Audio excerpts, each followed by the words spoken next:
Yeah. Lindsay, aka IGB, aka Nintendo 64. Not 64, 64. Aka the Miracle Man. Bio. This man is a legend. He'll cross you on the court, crisscross applesauce. And after he drops you, he'll freestyle and drop a diss track about you while you're still falling. Whether he's driving to the paint, clutching up late in the game. All this man gets is call him the miracle plan. When the clock ticking low, they scream miracle man. Cross him up, break the flow. this guy right here. His name is Hunter, aka Hunt, or Be Hunted, aka the Headhunter. Bio, he might sell cars, but he's got the drive to take any conversation to the next level. He throws gas on the fire and delivers one mean handshake. This man doesn't tire, but he keeps it rolling. But let's pump the brakes real quick. One more thing. Some may not understand, but two words that I can say would be Indy Hartwell. Bringing truth through the ropes, no matter the cost. We making that This guy right here. This is Joshua. Not J-O-S, J-O-S-H-U-A. J-A-S-H-U-A. Bio. Ooh la la la. It's a message and it trust the process, yeah, just like the vision that it will. La la la la la la. Wrestling with Progression podcast. Yeah. La la la la la la. What's up, everybody? Welcome to another episode of Wrestling with Progression. Thank you for joining us. We have a special guest that's coming out today. So real quick, he is a WWE ID prospect, the current Greek Town champion, the current Alpha 1 Outer Limits champion, a two-time IWC Super Indie champion, a former Rise Ascension champion, and a former IWC Tag Team champion, and a two-time AIW JT Lightning Invitational finalist. And he's also ranked number 202 on the 2025 PWI 500. He's also Ohio's truly own. Standing up at 6'8", he's a phenomenon. He's one of the kings of the ring. And we ain't talking about LeBron. Get in his way, he'll cut you down. Not talking about a barber, but you will catch a fade. Heed the warning. Step in the square circle. With him, you're going to learn the hard way. Ladies and gentlemen, boys and girls, for the people behind the screens, everyone welcome Sam Holloway!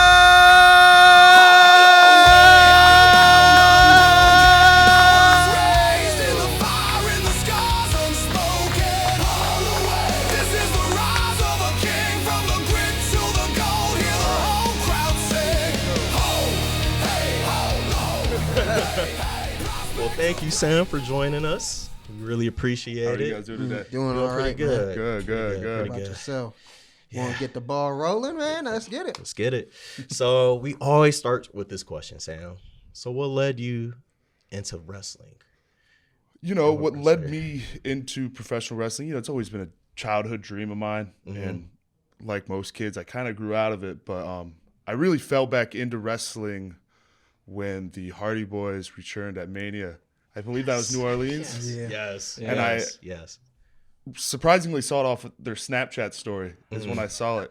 That's great. And that led me down like a rabbit hole of like what they've been doing like the past 8 years. And then I learned like TNA and all that stuff. So I slowly got back into it. And that was my senior year of high school. So during that time, I also had like some college football stuff going on. So I ended up going to college for football. And then like 2 days into it, I was like, I'm gonna drop out and just gonna go to wrestling school. So now we're here. What position did you play, by the way? I was defensive end and offensive tackle. Like my senior year, I graduated high school at 340 pounds. Wow. Yeah. Oh, you would have been a big boy coming off the edge. Man. But good. heck, I was just saying, my point of view, you're a bigger wrestler. So who do you model your style after? Because there's so many different people. I mean, there's a lot of guys, especially like when we're talking about big wrestlers, because there's a lot of different evolutions of big wrestlers. But like people that I find to study is still people like The Undertaker. People nowadays is like Gunther, just because of how they move in the ring. And That's good. they know how to be big, but they also know how to be quick and agile at the same time. Exactly. Yeah, That's good. Man. I mean, I might fanboy a little bit of this episode, just to let everyone know, like, favorite wrestler in the world right now, right in front of me. Appreciate it. Heck, we But got the gear. we got the gear. But when you were mentioning the Undertaker, like your big boot, it's up there with Appreciate Undertaker. it. Yeah, appreciate that. Yes. Undertaker always talks about like he learned how to become a big man, where you don't really fight like a big man. You fight like a guy who's just there to win. You're over the top Absolutely. rope. You're over the jumping off. It's like do you have your own like mindset of what you want to do, or is there someone you're like looking up to help inspire you? I mean, when it like comes to inspiration, there's obviously like a lot of people. Like my first trainers, Garini, Derek Dillinger. Like, since day one, they've been with me. And then, there's people that's like also broke me in on the independent scene. Someone like Alec Price, who I think you guys recently saw me wrestle. He's someone that's really helped me creativity wise. Josh Bishop, who was my first match ever. He's another person that's kind of like broke me in. And then like talking like nowadays, like with the ID program and stuff, I've been able to go through Sean Waltman a lot. And he's someone that's kind of like elevated me to another level like this past year. Gotcha. So those are kind of like my people, if you will. Yeah, I saw the Josh Bishop match. You guys are out fighting outside in the corner, and you get him good. You get him Absolutely, good, and I'm just like, I'm like, wow. I'm like, he did not hold back there. Then like I just watching you wrestle, like we saw you with Eric Stone at the last at the end of the match. Yep. You got him good with that big. He like, had it coming. Yeah. Yeah, for sure. And dude, I remember that the first show you guys took me to, AIW, and I believe was he in the Fatal 4-Way? Is the JT Lightning? Yep. Invitation. Okay. And like I'm watching, and I'm like, who the heck is this guy? Like it was just like instantly, I was like, oh yeah, no, I'm a fan. I'm like, I don't care about everybody. No offense to everybody else, but I don't care about anybody else. Yeah. And I remember when he just wrestled Pierce, and he came out. I was like, oh, I remember him. Then his music hit. I was like, well, sorry, you got to take the L. And it's captivating, man. You're awesome in the ring. And how do you connect with the fans just by promo work or even your in-ring work? So that was a hard time. Connecting with the fans is obviously why we do this. So like for a while, and it still is like one of the harder things to figure out because every fan's different. Mm-hmm. So I remember the first time where I got like a type of connection or a reaction, if you will, from the crowd, and was doing the dive over the top. And so I kind of understood like, hey, this is what they want to see me do. Yeah. And I was capable, I'm still capable of doing all those things. So I'm like, why don't I just do it more and then kind of let everything else fall into place? And I think the connection that they get now, even though like people see me as like this big guy, it's something where they can I'm trying to think of the word, I'm sorry. Something they can relate to. Yeah. Mm-hmm. So that's what I kind of try to wrestle for, and how you walk or talk or however you are, you just want to be able to relate with the fan, and that's how I try to build that connection. Yeah, you feel like a real person out there. Yeah. Like we've seen some people and companies, I don't want to talk it that bad or about anything, but they may not feel as real. Like when Sam walks in, I'm like, things are about to be broken. Nobody's gonna look the same at the end of this match, and I'm all here for it. And I think that's a connection in and of itself, because it's like, you're the guy I want to be. Like I get off of work, and I'm at the bar. I want to fight people. Like, like you're the guy. I'm like, look he's doing it. Yeah, we may be at a bar right now, and he's the one doing it. It looks so cool. It's like I can feed off you in that, and that's a real thing. And I think that's a great connection. For sure. So I mean, I just wanted to piggyback a little off you, buddy. No, I mean, honestly, I feel that though, because it's a lot of times wrestlers hit a groove where, they can put their authentic self into whatever they're putting in the ring or on the mic. So when they find that sweet spot, I would say. Yeah. Sure. You know, how difficult was it to kind of be able to put your authentic self into what you're doing now currently?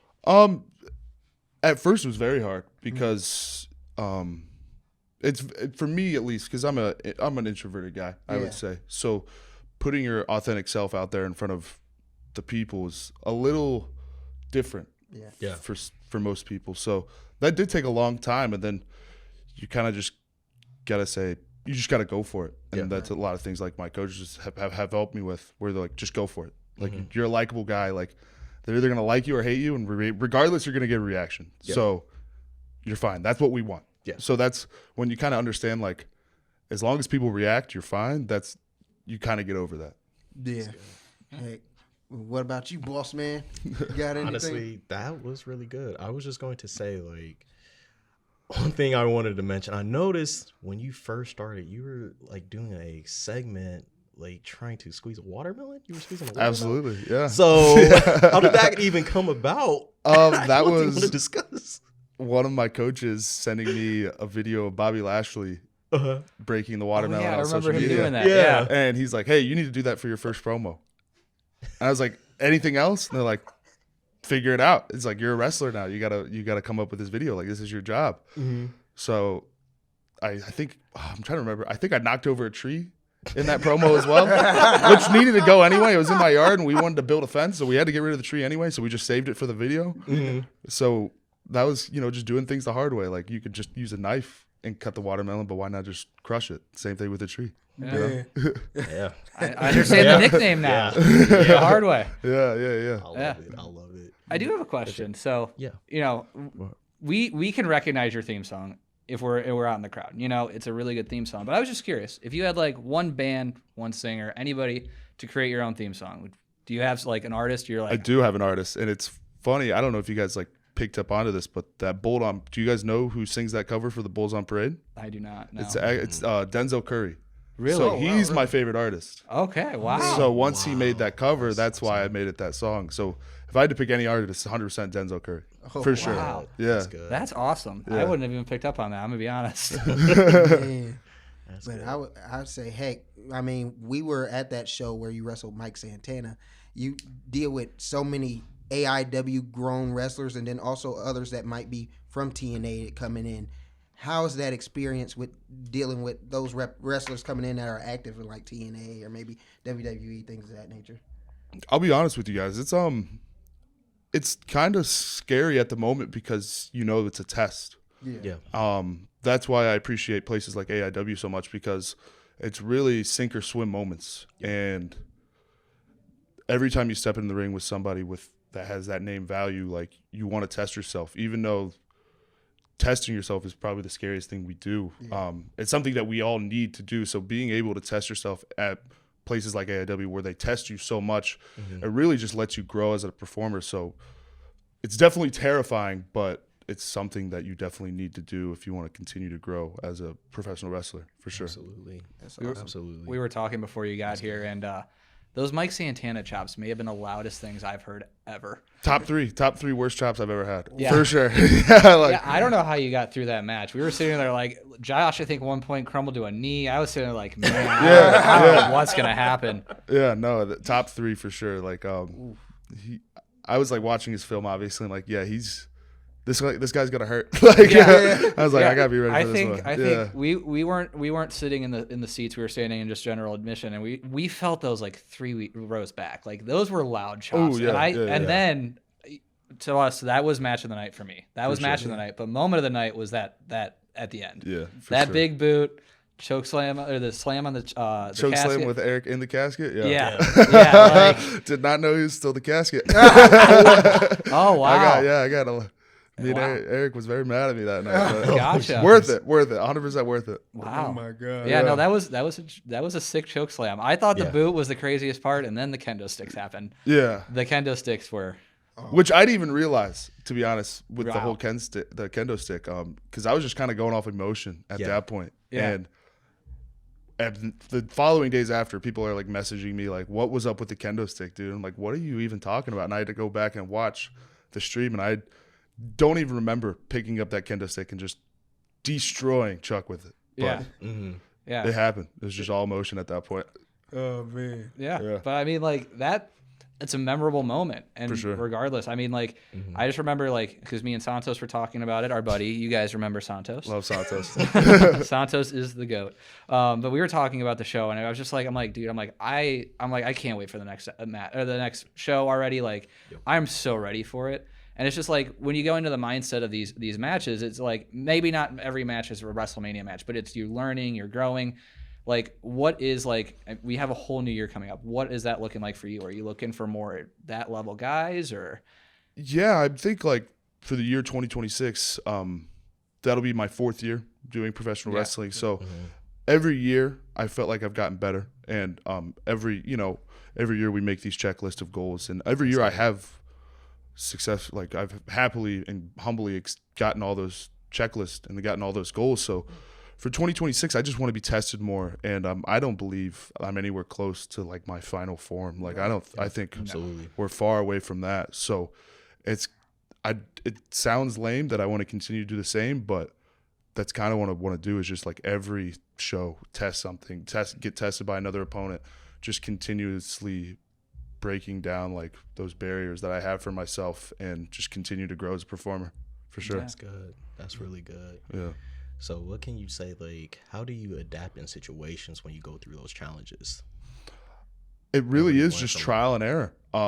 Like, I'll give an example for Santana. Like, Santana works at a very rapid pace. And so, like, me being 290, 6'8", like, I'm fast, but I ain't that fast. So, you know, like, you know, that's a test where I have to keep up in pace with him. And then, you know, same thing with when I wrestled Prize in Youngstown. Like, he's doing a million of flips and everything, and you kind of got to adjust on the fly. You got to make sure that you protect him, but also make sure you look good and he looks good and everyone looks good. So with every opponent, there's a test whether you know it or you realize it or not. It's just how people are. Yep. Man, you just think about, like, all different types of wrestling styles. Is there one that's the most challenging for you? I mean, you have lucha guys that do a lot of flips, or maybe those who are grapplers and things of that nature. Is there one that you are trying to improve on, maybe working in? For sure, yeah. I would say it's that lucha style, just because my only experience with working with somebody in lucha was Microman. Believe it or not. We were talking about that. When Microman put me in a headlock, I'm like, this is the weirdest headlock I've ever been in my life. And, you know, down in Mexico, they always work with the opposite. Yeah. So that's something I'm still not used to and I'd like to get better at. So I'd definitely be lucha. And being Microman, my only experience, I love the dude, but, like, you know, I'd like to get more experience in that for sure. You know, he mentioned luchador. I mean, are you the delusional like Josh who thinks El Grande Americana is Chad Gable and Ludwig Kaiser now? Like, he's been very delusional. It's all these random people. I mean, you've had a little bit of experience. I mean, can you speak on who you think Microman, or not Microman? That one's Big Show, actually. Yeah. Who El Grande Americano could be? Are you delusional like our buddy Josh here? Who do you think El Grande Americano is? But I believe it's Ludwig. It was Chad, but it's Ludwig. Well, we've seen Chad and El Grande Americano in the same room before. We've seen him in the same segment. Like, we've seen him backstage together. Yeah. And Ludwig's Gunther's boy. Like, he's just Gunther's boy. It's just, so he's not putting on the mask. How many guests and people are we gonna have to bring to show you that you're just insane? Yeah. You know what? Only Ludwig is. It's just. It's okay, buddy. It's okay. Anyway, this is about progression, and you're not progressing. So we go through this, and we're trying to make improvements. You're going backwards. We need to move forwards. But anyway, I mean, heck, when it comes to, I want to get more into recovery because, Sure. I mean, body takes a beating. I mean, heck, whether it's weapons or just the toll that it takes. How do you take recovery as far as, you know, getting your body back right? Yeah, very serious, especially like this past year, just because the work rate has obviously gone up with travel and stuff. I'll actually give props to Maserati West Barkley. He put me on to chirotherapy, I believe it's called. Yeah, he was talking about So I do that every week now, and lots of stretching. And then, so I used to work out like 6 days a week. But with my schedule, I've had to switch that up where now I'm only working out 3 days a week, traveling 3 days, and then I have like 1 day of like full recovery. So I try to recover the best I can, but you know, it part of the job. Speaking of the recovery and just like the travel of everything, like we've seen you, like I've been watching matches all week and just preparing and everything. Like we've seen you in Reality of Wrestling. We've seen you in AIW. We were on Evolve. OVW. I saw you had a couple matches in OVW. Like we obviously we're wanting to go to more shows and open up more. Like, is there some promotions like maybe? Not saying we don't want to go to Houston for Reality of Wrestling, but is there some other ones local?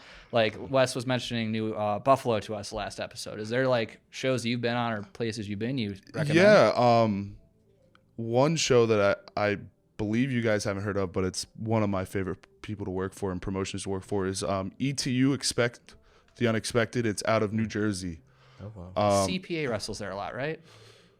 Not shows that I've been on. Okay. Santana works there. Santana is the champ there. Some other wrestlers you see is Josh Bishop, Marcus Mathers, who's another ID prospect. But that promotion really doesn't book many names per se, but it's who the promoter trusts and sees a future in. So he just gets like a band of 20 guys that he sees something in. And he just puts on these amazing shows, and they're on Sundays. And the talent there in the locker room and just the quality, like even when it comes to the commentators, like everything is just so top notch. And that's like one of the families other than AIW I'm like super proud to be a part of. And then another one is IWC out of the Pittsburgh area, somewhere where I've been working for a long time. Like I think my first match there was about 2 years ago where I debuted against their heavyweight champion at the time, Bill Collier, who's now going as Agent Zero, I believe, in TNA. And ever since that, I've wrestled him like twice a month. So like the family and everything in IWC is great as well, and it's a good atmosphere, and that's only about 2 hours away too. Yeah, I think that's only for like an hour for you guys, right? Yes. Yeah, you guys are based down in the Akron area, Akron-Canton area. I'm more based up here. I was gonna say, I was like, why are we driving to Cleveland? We're all from Akron. Exactly. Like, what? Exactly. It's just speaking of which, Sam, how like do you really manage your time too? Because that's just insane. I kind of want to piggyback off of that because I know that you have to go here, have to go here, have to go here. Like any advice, like for other wrestlers as well? Yeah. Sleep whenever you can. So like, just for like an example of this weekend. So after this podcast today, I'm gonna go back to Akron, sleep for like 3 hours, come back to Cleveland. My plane boards to Houston at 5 a.m. So go to Houston. I'll be there by like 11. So I'll sleep on the plane, obviously, then sleep in Houston for like 4-ish hours. So that's 8 hours right there. Yeah. That's good. And then go do the show in Houston. And then I got to fly out that next morning straight to Buffalo, where Wes is picking me up. And then we're going to Greektown on Sunday in Toronto. And then we drive back. That's about 5 or 6 hours back to Cleveland, then drive home. And then I'll sleep all day Monday. So like, I just kind of get my sleep whenever I can. And like, when it comes to like time, like I got a wife and dog at home. So they're my time. Like that's who that's like, good. If I'm not sleeping, I'm with them, trying to please them. Like, and that's pretty much all I do, to be honest with you. Wrestle and family. Gotcha. Awesome. Yeah. What kind of dog do you have? I have a Bernese Mountain Dog mixed with a poodle. Oh, that's stellar. Yeah. Name's Stellar. Chewbacca or Chewy. Yeah. Heck, I mean, I hope it's not too personal, but I'm married myself, so I just want to get an idea how much of a bonus that is when you're out doing what you're doing, the way that she helps you, you know, because it's times where I'm down and I'm working, and then she kind of just turns my day upside down, you know, and turns it right up. For sure. Yeah, no, she's a warrior, and she takes in a lot, and I'm extremely grateful for her because to be honest, like I'm rarely home. Yeah. So she holds everything down, and she understands that like what I'm doing is my dream, and I want this to be a career, and I'm doing it for myself, but also for our family. Yeah. And so she's super appreciative of that, and she understands my goals, and she's just always been super supportive, and That's awesome. She's the best. Yeah. Appreciate it. Shout out. Shout out. Shout out wives. Won't get her name, but we'll just call her wife. Yeah, no name. wife. No name. Well, No no name. name. No.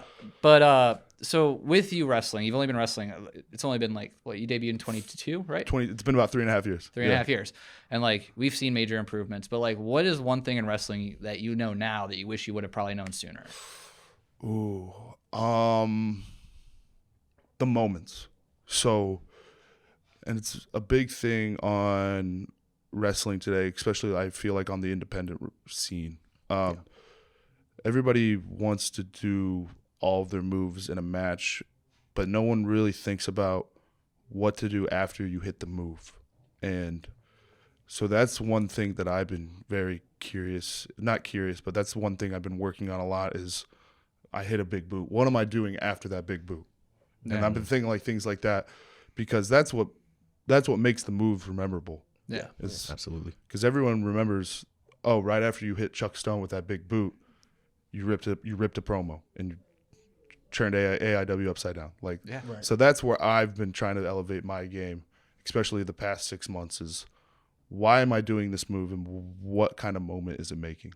If that makes sense. Yeah, I mean, we remember that promo. You insulted 3 generations in a single promo. We may have been the only ones in the crowd cheering at that point. Just by the way, but yeah, you insulted 3 generations. It was a magical moment. It's like all the boos, and then you just hear us, yay! It's a show you guys definitely do not want to miss. No. We were entertained thoroughly throughout that whole show. Like, I don't think there was a moment where we were like, "Oh, we need to, go get drinks right now" or anything. Like we were glued pretty much to the show the whole time. Dreamer was there. Paul London. Funny enough, Paul London was in the very first match I ever watched as a pro wrestler or as a fan. Really? Oh, wow, really? Yeah, 2006 Armageddon. He was in a ladder match. Oh yeah, it's Mercury. Where It was Mercury gets his got nose busted busted open. Yeah, that was. I tell him that every time I see him. Like, you were in the first match I ever watched. Paul and Kendrick, Dave Taylor and Regal, Mercury and Nitro and the Hardys. Yeah. And I remember watching as a kid. I walked into a room and that was the match that I was playing, and I rewatched the whole pay-per-view. And the very first match is another match I'll never forget. It was MVP and Kane in an Inferno match. Oh, which I remember that. is now like one of my dream matches. Is an Inferno match. Oh, just really? an Inferno match. Yeah. Just because it's not. I don't even know when the last Inferno match was. Wyatt Kane. That's right. Yeah. Was it Randy? Bray Oh Wyatt? yeah, Brandon. Did they have? Yeah, it was during COVID. COVID I just era, blocked that kind of era out, unfortunately. But no, we got into wrestling right around the same time. We're similar ages, so mine was like right around that 2005, 2006 era. I remember that pay-per-view too. It was a sick pay-per-view. It was awesome. Yeah. Who do you see yourself facing in the Inferno match, though? Ooh. I really want Randy in it, to be honest. Randy's Which Randy though? 09 Randy? current Randy. Randy. Okay. Yeah, current Randy. I don't want no business with 09 Randy. I'm good on that. That's understandable. I'd say Randy or Kevin Owens. Kevin Owens. Or those are two. Yes. Yeah. Oh, I would pay a lot of money to watch that match. Yes. Like, you guys have very similar styles, and it's just like you guys want to win. That's what it feels like with both of you guys. For sure. But while we're on the topic of dream stuff, like, what's your dream stable? Like the singles guy, tag guy, the mouthpiece. Like, what's that? So we'll dream go stable? like mouthpiece. Just because I've been on a lot of shows with him, able to talk with him a lot. I think it's the $1 Million Man. Ted DiBiase is my mouthpiece. For my other 3, I'd probably have to go Sean Waltman or X-Pac is one of them, just for his size and his creativity and all the things he does. I mean, I gotta put Gunther on there. I think he's the best in the world right now. Yeah. Yes. Absolutely. And then for another one, I was hoping you were going to say Swipe Right. no, not Swipe. Not Swipe. No. Maybe Jackson. I love Jackson. I'll put an ID guy on there. Let me think. Give me Gall just for the laughs. That's good. Because he's just a funny dude. Yeah, yes. And I tagged with him before. He's a funny guy. He's a fun guy to be around. It's funny because Wes, I believe, also mentioned Sean Waltman. Wasn't it Scott Hall? Yeah, he Kevin picked the Nash? whole NWO. Yeah. Yeah. Wow, Sean Waltman first. Legend, dude. Legend. Man, I will say, heck, you mentioned Sean Waltman. Was there a wrestler that you've met that you were kind of starstruck by? Because, I mean, a lot of these guys are legends that we grew up seeing and, you know, never think we'll probably run into them. And next thing you know, they're giving you tabs on how you can be better and improve. I'll give you one just because I was it caught me off surprise. So it was on an Evolve show. I'm just turning a corner and it's just Undertaker there. And I just turned the corner. He's literally just standing in the doorway. Mm-hmm. So being able to introduce myself to him was pretty surreal, just because he's someone I've looked up to a lot, and just being able to just introduce myself was a lot. And seeing him like just turning around the corner and there's the Undertaker, that was pretty wild to me. Just being able to see him. I think he's honestly like the staple, and for sure. You know, being that locker room guy, and just hearing all the stories, and he was always the top of the locker room. Yeah. So it's like, man, you never really hear too many bad stories. Yeah, he's got a great podcast too. I'm a big fan of his podcast. Yeah. Yes. Yeah, I mean, I think Undertaker's got that global reach too. He goes outside of wrestling. If you ask a non-wrestling fan, name a wrestler, Undertaker's probably up there. Right, it's one of the name you'll probably hear. Undertaker, Rock, and John Cena. Yeah. But I mean, with us going to these AIW shows, like, what has been your proudest moment of AIW so far? Proudest moment. I got two. Okay. I have two. My first one. We'll just go in chronological order. My first one was facing Matt Cardona when I want to say I was just under a year in. Wow. Because that was my first ever like wrestling sink or swim moment. So with being able to wrestle Cardona, he really was someone that like kind of opened my eyes to what this sport is, and he was the first person to like really give me confidence in the ring, which I owe him a lot for. And then the second one's got to be just big booting the shit out of Chuck Stone. Just you know, because for a while in AIW, like everywhere else that I've worked on the independent scene, I've been able to make a moment or win a title, except AIW. And that last show, you know, I was just kind of fed up with it, and I'm tired of seeing them be the main event of every show that I'm on, and you know, I feel like I should be the main event. So that's why it's one of my defining moments. I feel like after Akron next Saturday, I'll never not be in the main event for AIW ever again. I'm down for that. Yeah. I'll watch every main event he's in. I'm down for it. Be there or be square. I can't wait for that match. And then after he puts Chuck Stone down, then we can celebrate. Yeah, absolutely. Yeah, but I would say those are like my top two defining moments within AIW for sure. Yeah, because you know I've had great matches, I believe, within AIW, but with Matt Cardona, that was the first time where I would be like, okay, I can do something here. Like I can be a professional wrestler. Like, and then with Chuck, it's kind of just like what we talked about earlier, is just being in the moment and just trying to create something out of seemingly nothing, because I just wrestled Santana 10 minutes before that. Yeah. So, and then I just went in there, called my shot, and I just made my own moment, which is what I really enjoy. Yeah. That's good. That's really good. I will say though that's usually what you have to do, is sometimes you just got to take it. Absolutely. Take the moments. Yeah. Absolutely. I mean, heck, some people kind of get lost in the sauce when they're waiting for that moment. It's not gonna just show up. You got to snatch it sometimes. So, for sure. 100%. Man, I love it. Yeah. Speaking of which, too, like being in the moment, like to piggyback off of that, how do you appreciate the moment as well? I mean, that's for the moment. That's why we got into professional wrestling, is because you want to be showcased in front of people. Like, you want to be the moment. There's not one wrestler that you'll find that doesn't want to be in the moment. You know, that's all what we chase, is that feeling of I'm the guy. Yeah. So that's why I got into this, is because I want to be spotlighted for whatever I do, you know. Right. And I want to perform. I want to show people that I am a performer, and I just want to show people that I deserve to be on a spotlight. Man. That's good. So I mean, we were talking about awesome. speaking of spotlights, like your big boot's amazing, but I think you have the coolest entrance, like into the ring, 1 foot over the rope, hop over. It's like that's up there with like the cane backward out of the entrance. That was so cool to me.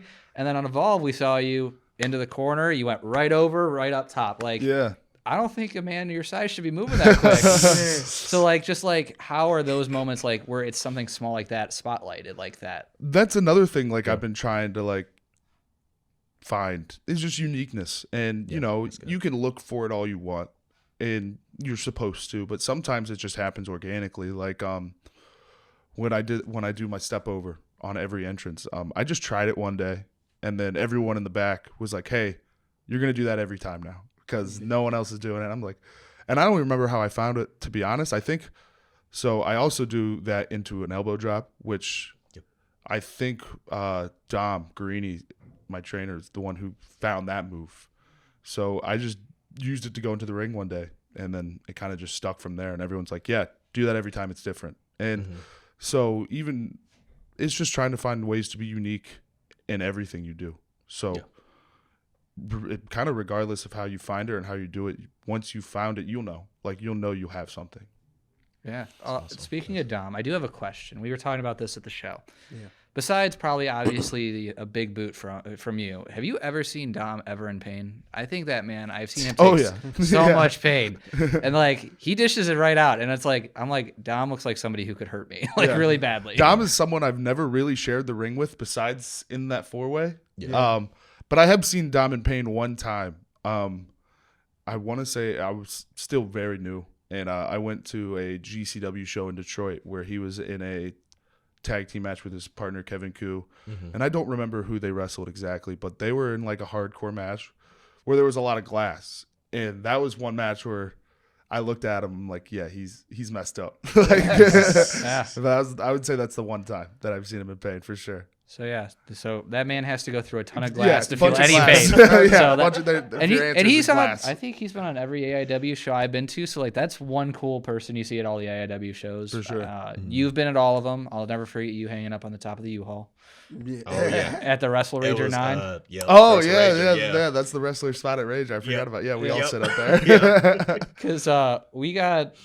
Mad Dog 40 was running very heavy at that event, so I was a little out of it, a little hot. And we were talking to some of the AIW trainees, and I just looked over and I just see you up on the U-Haul in the trees. I was like, that's my new favorite wrestler. Just enjoy the main event, just watching from the trees. Yeah, man, it's an iconic spot.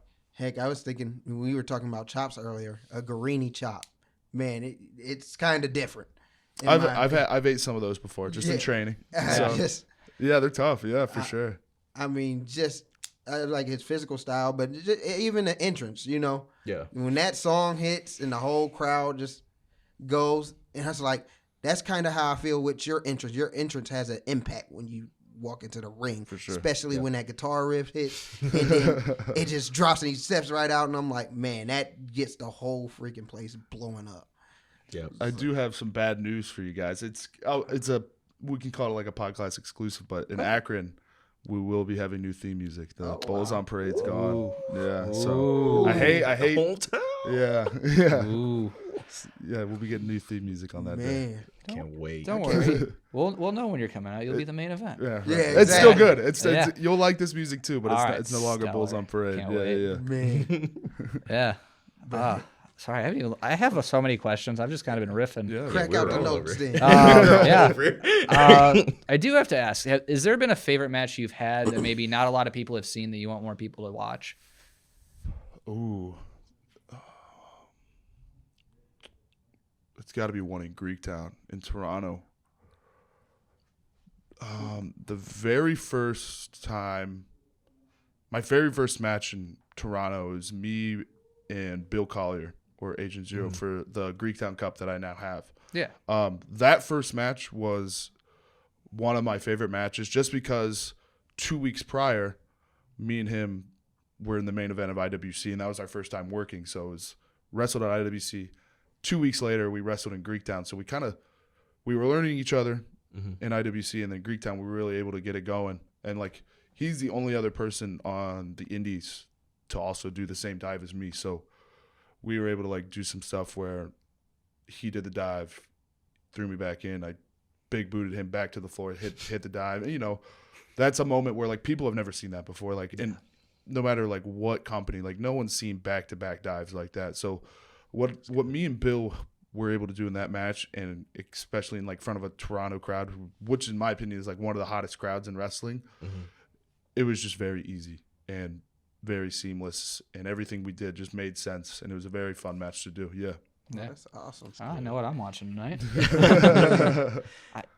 I know you were discussing the big boot, but also you throw one mean drop kick. Yeah. That's another thing. Yeah, no, that's actually my favorite move is the drop kick for sure. That's just because like everybody knows it comes in hot. So it's cool, you know. It's like I do not think Keanu Carver saw that coming. Absolutely not. No. Oh my goodness. Yeah. Oh my We were all watching highlights of that match before you walked in, by the way. I'm like, he is awesome. Like my brother is not, he's in and out of wrestling. He's, you know, just kind of watches by passively. I showed him your big boot and then that match on Evolve, and he's like, you get to interview that guy tomorrow? I'm like, yeah. And he's like, you gonna be good? I'm like, I don't think so. I don't think so. But you know, me and you started watching wrestling at the same time. Like, when is your like break from wrestling? Like mine happens like kind of summer of punk era. Are you in a similar era or a little bit later? I want to say it was right when the Shield came in. Okay. So, and it wasn't because Shield was sick. It was just kind of like I had football practice, basketball, baseball, weightlifting for all three. So it was kind of just like something had to get booted out, and none of my friends liked wrestling. So and I was with them all the time. So, you know, I was getting picked on for it. Yeah. So I'm like, I'll just watch it secretly. Yeah. And then eventually watching it secretly became missing it because of practice and all that stuff, and I could never just catch back up. Yeah, well, that's how, I mean, we've all been there. Like I said, mine was like right before the summer of punk. Not the Hardys, mine was Batista at the Royal Rumble coming back. So it's like Blue Tista? Yeah, Blue Tista. So I actually went back and watched that one because I'm a big Batista guy. So I was so upset when he got overran by the crowd and stuff. Yeah. But you know, it's I was what one the of people wanted. I was one of the minorities who didn't understand the yes movement going on, because I came back because they're like, Batista's going to be in this match. I'm like, I loved Batista growing up. You know, that's the guy spearing Undertaker off the stage, you know? So it's just like, I just like that fact. It's like you and I have a similar mindset with that. And that's what makes things real too, because then you've also seen moments I've seen. And it's just in that cool thing. It's like, you know, while you're connecting with fans and everything, is there people that you feel like you relate to more, or just hanging out with, or is it just, are you trying everyone? Are you asking people or wrestling? I meant wrestlers. I'm sorry. No, you're fine. I just, yeah. Wrestlers that I relate to, Jeff Hardy is still someone I try to relate to, just because he was my guy growing up. Yeah. Even though he wasn't a big guy, I still, you know, I'll whip out a whisper in the wind here and there. You know, I still try to do Jeff Hardy stuff. So I do think I relate to him in some way. I think I relate to like Kevin Owens as well, that we talked about, just kind of same mindset in the ring. Undertaker's just the way he moves is someone that I really try to emulate. The way he just walks around, especially when the bell rings, and then even when he misses something, you don't think he's missing it just because of the intent he has when he's going at somebody. So those are people I would like to say that I try to emulate or resemble or try to. I forget the word you were using, but sorry, I was a little all over the place there. I got a little jumble-minded.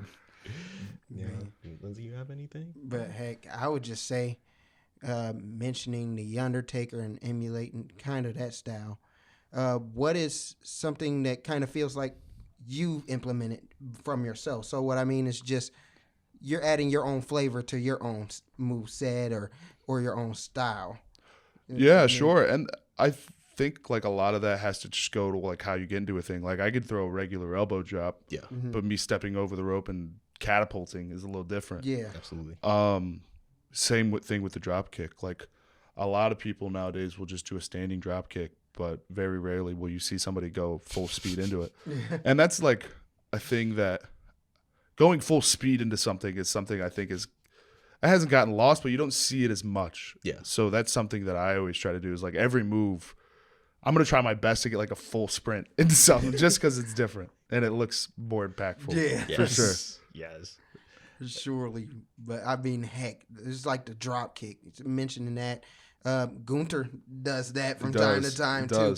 It's like when you get that full speed, man, you just doing so much damage. It's like, man. So when going 100 miles per hour, when is the moment where you can sense, okay, maybe we need to slow things down and kind of build the crowd up? Is it any keys, and maybe you can sense that moment in the ring? Yeah, and that's something like where we mentioned earlier, like making the moments, because like we could. A performer could do something that gets the crowd going, and some people will just go, hey, we got to go to the next thing, and then other people will be like, hey, let's just sit here for a second and kind of take that in. And that's something that I'm trying to understand right now and I'm trying to understand it in my moveset and in different crowds, because a Cleveland crowd's different from a Houston crowd crowd's different from a Toronto crowd, Toronto's different from New Jersey, so it's like every crowd's different, so you got to kind of figure out what works in the moment. And once you figure that out, you kind of just got to let that be digested. Mm-hmm. So it's kind of, you're really just figuring it out on the fly of when to slow things down. And that's probably one of the harder things to realize is, hey, they're going nuts right now. Let's let them reset so we can get them going again. Or sometimes, depending on where you're at, you got to just kind of ride the wave all the way done until you're down. All the way to the finish of the match. It's a big thing you got to work. Like, it's a big thing you got to figure out when and to do it and when not to do it. And that's just part of being a performer. That's awesome, because I was just thinking, when watching someone like Gunther's style, he's not doing triple backflips or anything of that nature, but he's still so interesting to watch because of how he enters into the ring. He breaks an opponent down. 100%. Things of that nature. So sometimes you got to be able to mix it up to kind of keep the crowd captivated. Like you mentioned, different crowds. Yeah. So I just thought that was neat to get your standpoint on that. Yeah, 100%. That's good. Who would you say would be, what place would be the rowdiest crowd, you would say? Rowdiest? That I've performed in? Toronto's up there still. And then Chicago is great too. Chicago's obviously one of the top crowds. And I was able to go like wrestling like downtown Chicago, and that place is just as rowdy for sure. Goodness. And then I'll give Greensboro, North Carolina, some respect too. They're a fun crowd. Gotcha. They're a real fun crowd. Wow. Yeah. I know. Sorry, I'm just a little all over the place for some reason. Do you have like a dream opponent that you want to step in the ring with, like past, present, current? Sure. Current Gunther, just because he's someone I believe will those sink or swim moments where he will test you and see how you react. And I just think he's performing on a different level right now. So that's someone that I know for a fact, like if I were to get in the ring with him, one, I think we'd have a fantastic match, but two, I think I'd learn a lot from. And another one someone that I'd like to go back and wrestle is obviously The Undertaker, for the same reasons, is just learning so much from him. And just, just being able to experience you standing in the ring and that gong hits would be an unreal moment, Mm-hmm. And that's probably like, even though it probably won't ever, it might not ever happen, but like that's like a bucket list thing to be sitting in a ring and then the gong hits and then he just shows up. That's something I'd do anything to have happen. So speaking of Gunther, Sam, do you prefer the Gunther before Cena or after making Cena tap? After. I think I understand people being upset, but I think what we're about to get now is gonna be perfect. Like legit perfect. Like everyone just being so upset about the situation. It's all gonna get taken out on Gunther, which is what we all want. Yeah. And as performers, like that's exactly what you want. So I think it's just gonna be perfect. Absolutely. Yeah. Honestly, I feel like it's a test for him as well. Okay, here's the heat. how you're gonna handle it. And I mean, the way he came out on Raw, Beautiful. it just Beautiful. trolled every person on the planet. I mean, even AJ. Wait a moment. It just drives off. Beautiful. I'm like, he's gonna have fun with that. Yeah. Yeah, Gunther after probably. Yeah. At first, I was mad, but now looking at it, I've calmed down. A Gunther chop versus Sam Holloway big boot. That's like the immovable object meeting the unstoppable force. Yeah, Like, yeah, for sure. what's gonna For hurt sure. worse to get hit by? Pass on the concussion, bro. Yeah. Oh my goodness. But yeah, speaking of like just having that heel heat, how does that, like, how do you soak in that moment and just like, how does it feel to just get that heel heat for people? The same Just way in I general? take in the cheers. Like, it's great. Like, that's what I want. So you just boo me is going to give me what I want. So that's, you're just doing me a favor. Yeah. Like, I'm just going to turn it up even more at this point. Like, Yep. Yeah. that's all I Yep. want is just you to boo me. Like, I don't care. I don't care if you want to or not. If you boo me, I'm gonna turn it up. Like, Yeah. and you're gonna watch it. So just please keep them coming because that's why I'm out here. I mean, we have a lot of wrestlers, whether That's some awesome. prefer face, some prefer heel, but it just seems like sometimes when people go to that heel mindset, it's like, I can just let loose, And that's Tell people yeah. to sell it. That's the thing is like I've never been able to like let loose in AIW because I've always, for a long time, I was always just deemed of like the kid that just graduated the AIW Academy. And like I feel like this past Black Friday was like the first time that like the homegrown AIW fans are like understanding like, oh, now we're getting the same Holloway we see everywhere else. Like like now Sam Holloway is in AIW, which is just me letting loose and just me being myself. Cause for a while I wouldn't want to say I was content, but I was just letting the crowd react however they wanted. I didn't really, obviously I cared as a performer, but I didn't care if they were booing me or cheering me. Like I was just doing my thing, trying to win. Yeah. But now that I'm letting loose, like it's going to be the easiest crowd to perform in front of. And people are really going to see me as a performer, like go to another level, especially in AIW. Man, that. I can't wait for that. With you being an ID prospect, how have you seen like the positive influences? It seems like, with all these indie shows, you never know who's going to pop up. For sure. And then like when you do get the tag of ID prospect, that, you are training to become better. And it's like, we could see you in Raw next year. We don't know what's going to happen next. Right. Do you see, like with this ID prospect, how have you seen the positive influence on the indie scene? Yeah, I think it gives the indie scene a goal, just for something for everyone to work towards. And then for people like the ID prospects that are currently, we get to, learn from the best in the world, and we get to train with the best in the world. So we can take some of that information and share it with our boys, and we can make the indie shows better, and we can make everyone better. And if, hey, we learned that, so this and this is a bad habit, and you get to tell everybody that, eventually through time, like those bad habits are going to be just depleted from the indies. Yeah. So I think just like it gives a goal for everyone to fight for and work for, but also with the now, what it's helping is it's helping everyone perform at a different level and perform different ways that are positive, and it just kind of helps everyone. Yeah, I think that definitely tells. Like the last show we went to, I don't think there was a bad match. And For sure. I mean, you're on it. Cruel was on it. Tommy Dreamer. There was a lot of big names, which once again, we always recommend. Go to the indie shows. They're fantastic. We love them. And it's just like I said, with that tag, it's like, it's so nice now because it's not just, oh, this is a former WWE guy, or, oh, this is just some random big name. Yeah. It's like, this guy, this is his test, like from earlier. So, no pun intended, we really seeing your progression through Appreciate all of this. That. Yeah, for sure. Yeah. Man, but you want to talk about testing. You mentioned Mike Santana.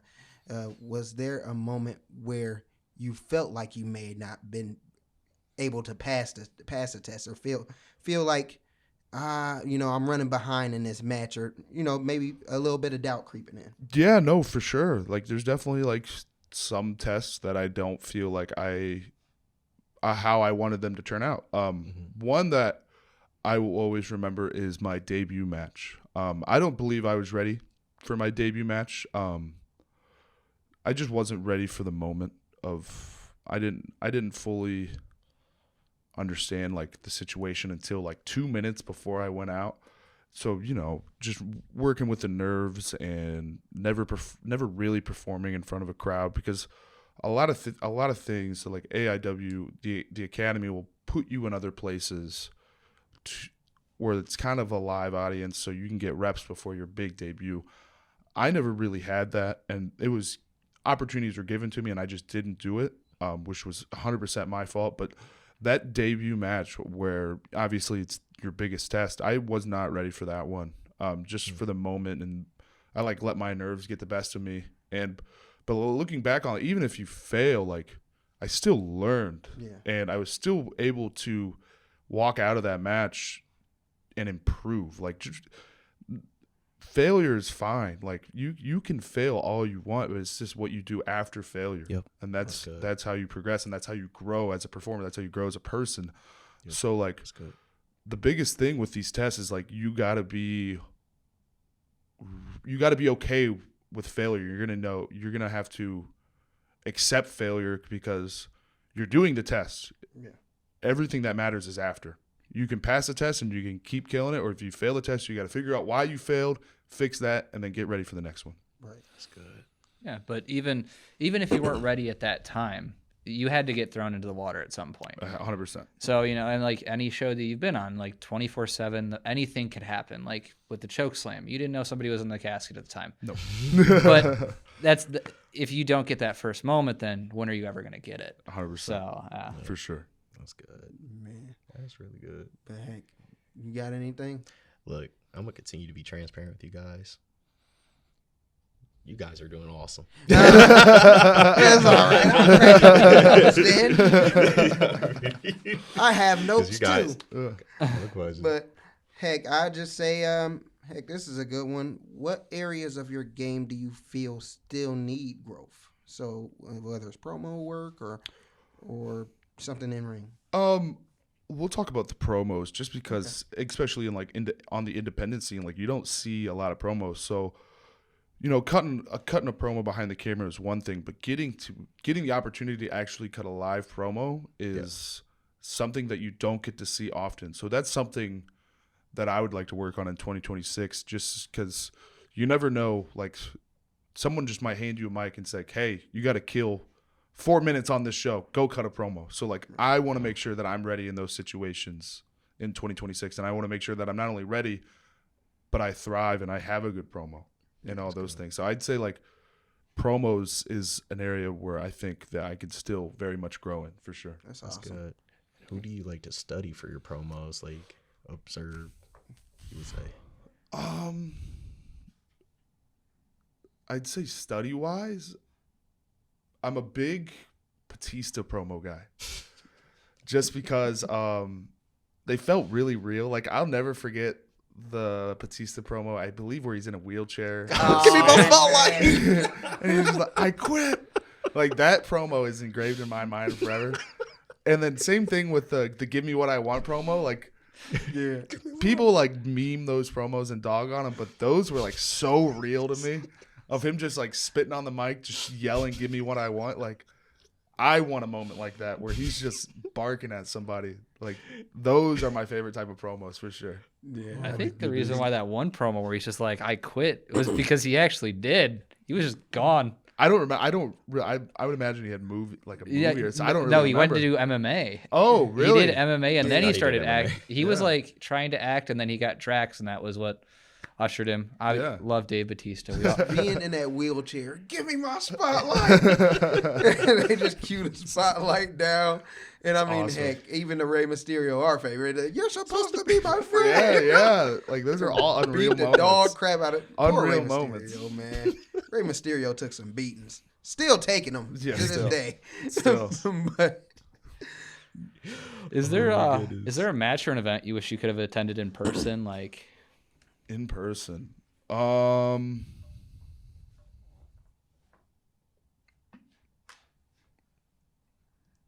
I would say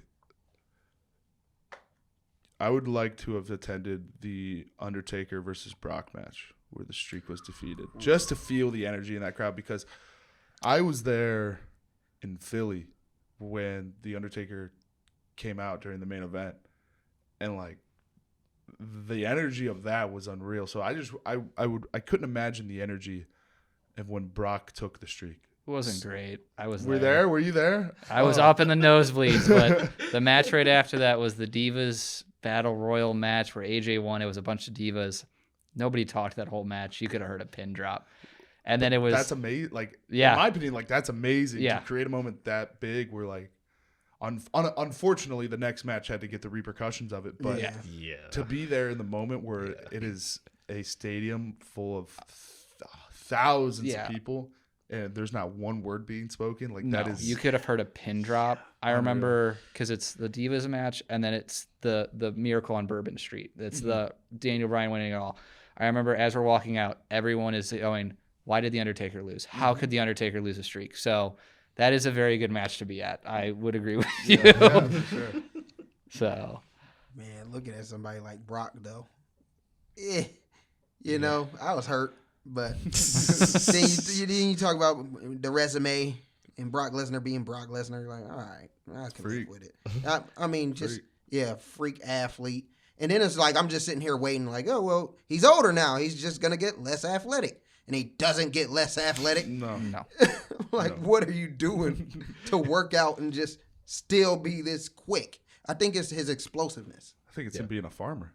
That too. That has to be studied. Farm strength versus gym strength. Yeah, I believe Sam could take a suplex. He'll just... I don't want to. I don't want to take a suplex. I'll just get it. that might be that's a crazy human being. That's the 1% of the 1%. Pat McAfee said that best. For sure. Yeah. Man. But heck, I mean, you talk about that moment with the Undertaker. It's the gong. You can think of even when he popped out when Cody finished the story.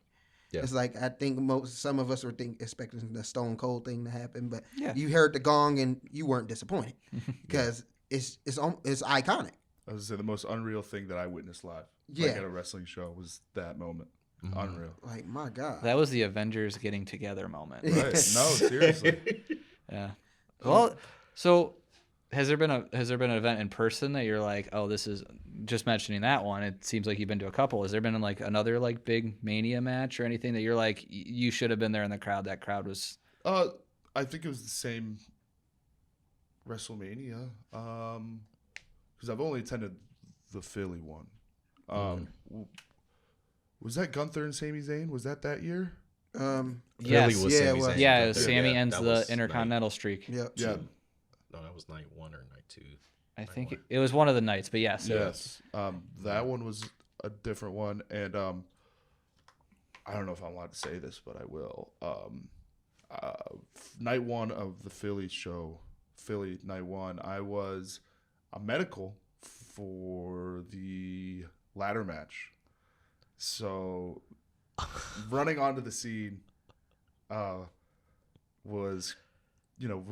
running onto by the ring and everything, and just like looking around, and you see everybody. And you're like, this is nuts. And then I quickly broke it and checked on Grayson Waller. Yeah. Oh yeah, that's what he goes to and he's holding the titles. Yep. That was awesome. I will say it is all about just being creative, though. Mm-hmm. When you have those moments, because I mean, one person I can speak for is Drew McIntyre. It's like, when he is in that match with Seth Rollins and he's just grabs a phone out of the crowd, at work, bored, LOL. And I'm like, he really just put out a tweet in the middle of a match. Yeah. It's like, sometimes you just got to keep innovating and keep creating as you're going. So, for sure. So go a little bit off of you. Yeah. You're just mentioning a great Twitter guy, and Drew. Another one's Dijak, and I watched a match with you and Dijak. Yeah, that was another big test for me. That was last year's Hell on Earth. That I think that week I learned that I was a WWE ID prospect. So that was a crazy couple weeks for me, is being able to share the ring with Dijak, and then also getting that fun match. Dijak's the man. Yeah, similar Yeah, size. I Like was just, yep. we talked about it in an old episode, but like Dijak Keith Lee was a crazy match. So just the bigger guys who do that. Like I remember I watched the replay on AIW. I'm just like, is there anything from Dijak you got specifically? Since not saying you wrestle the same, but similar size and just mentality. He was another moments guy where he told me like, I think he mentioned like, hey, your footwork's great, like you're very athletic, like he's like, but you need to take in the moment thing, and like the moments that we've talked about, like that's where the money is. And he says like you just need to find that headspace where you realize you're in the moment, and that was a big thing for him. It was like, hey, once you're there, you got to stay there and keep them there.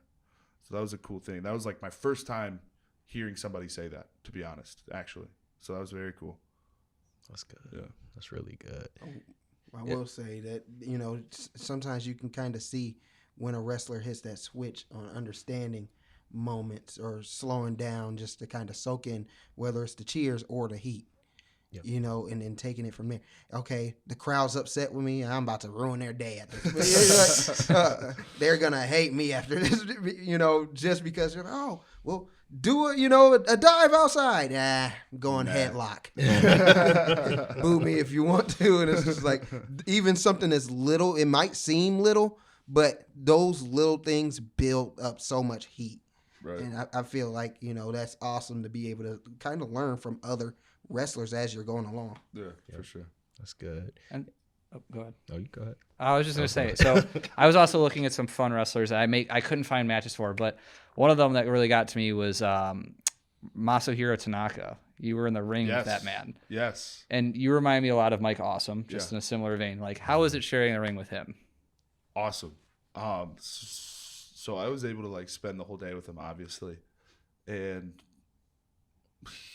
I want to say, I forget the name of the protein bar, but that's all he was eating. So he was like, so that was like pretty cool. Like every 20 minutes he'd make us stop. And then eventually Derek Dillinger, who's gotten really close with Tanaka, just bought him like a whole case full.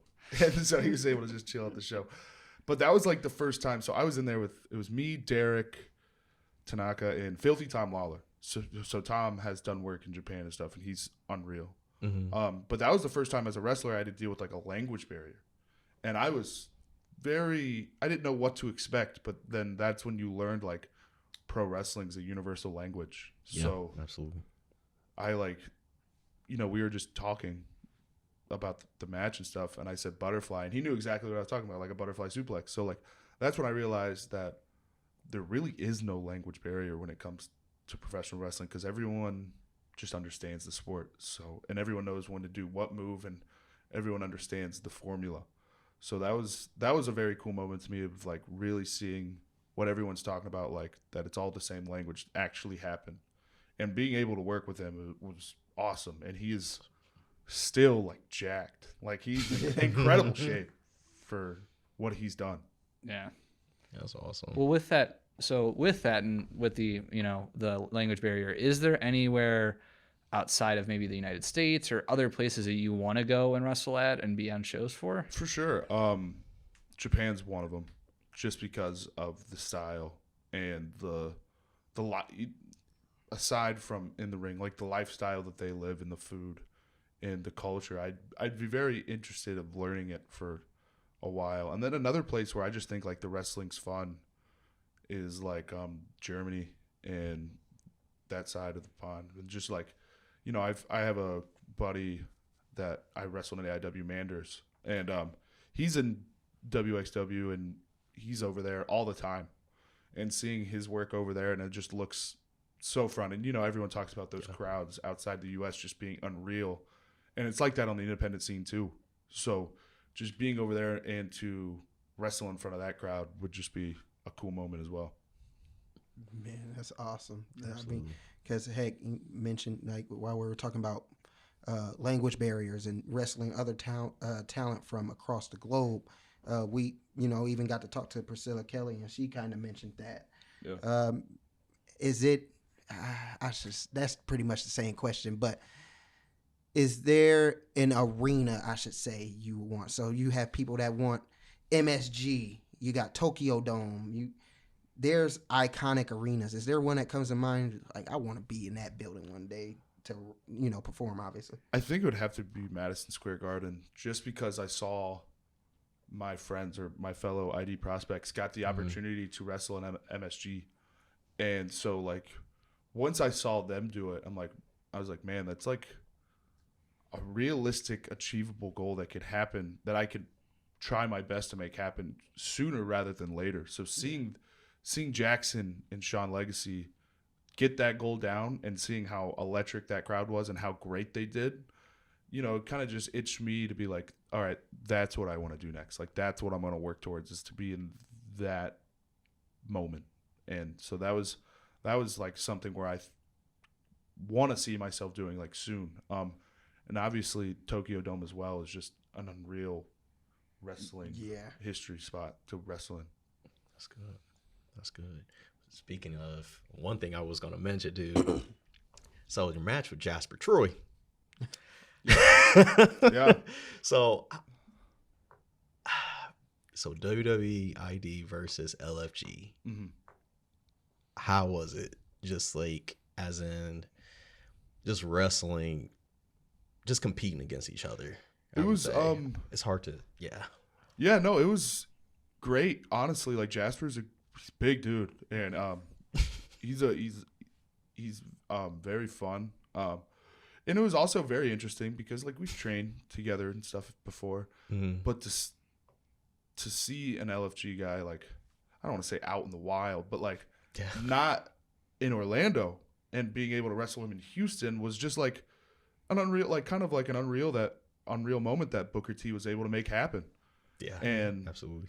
Just me and him being able to lock arms for Reality of Wrestling was great, and it was just a moment for kind of both of us where he's someone that never had to do, like, the independent scene, but he appreciates it, and I'm someone that's been grinding on the independent scene, so it was cool to see that all clash under Booker T, and it was a great thing for him to do, and I think you'll see it again. Yeah, I'd like to say you'll see it again. It was definitely a good match. Yeah. Speaking of Booker T, has Booker T given you any, like, really good advice? Like, he was my first favorite professional wrestler. Yeah. He was my first hated under King Booker. I hated him. I tell him that all the time. But he's someone that's given me, like, a lot of feedback, and being able to work at Reality of Wrestling. They have a great team over there with Book and a bunch of other people. But he, like, talked about, like, hey, you have 15 minutes. Make this the best 15 minutes possible. So he kind of, like, makes you look at professional wrestling in a different aspect of minute by minute. You're like, hey, you gotta carry him along for this ride for the whole 15 minutes. How are you gonna do that? And make sure there's no boring moments where they look on their phone, or no boring moments when they want to use the bathroom. How are you gonna keep them captivated for 15 minutes? So it was just like a different way to look at a wrestling match, and which, now being able to learn that, like, the past year, it's helped me a lot for when I go to AIW or when I go to Greektown or where I go to ETU. It kind of helps me everywhere. I can think about that philosophy in every match I have now. So that's like great feedback he gave me, for sure. That's awesome. That's good. I feel like with all the different promotions, it's little gems you can take from each one. Whether it's Booker speaking of 15 minutes, how can you keep them captivated? Or maybe this promotion, okay, they're 100 miles per hour, 24/7. Maybe this one, you got to kind of slow it down a bit in this promotion. I'd say, is there any style with a certain promotion that kind of links together? Like, is AEW way faster or AIW way faster than maybe some of the... Yeah, no, for sure. I think it's still, like, broken up into territories per se. Yeah. Where, like, the Midwest is the melting pot of what it is in the Northeast or what it is down South. Like, I'll give an example for, like, the Northeast. It's all very fast. It's a very fast-paced wrestling. Where, like, in the Midwest, it's kind of, there is fast-paced moments, but it's a lot more slowed down. Yeah. Where I feel like Northeast, super fast.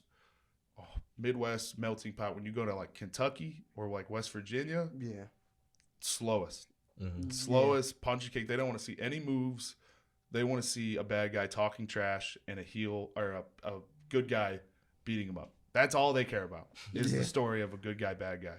So it all kind of depends on where you perform. And then I would say like Toronto, they like everything. Like they really do. But yeah, I'd still say it's like breaking up into territory-esque styles. That's good.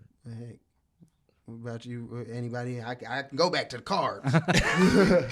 Sorry, I'm still starstruck. Like, this is not a small guy. He's only he's been wrestling for, like you said, 3 years, and I'm like, I wrote down some notable opponents or just people you've shared the ring with. Yeah, sure. Mike Santana, Timothy Thatcher, Tommy. Thatcher's Yeah, like he's awesome. Like hurts. Yeah.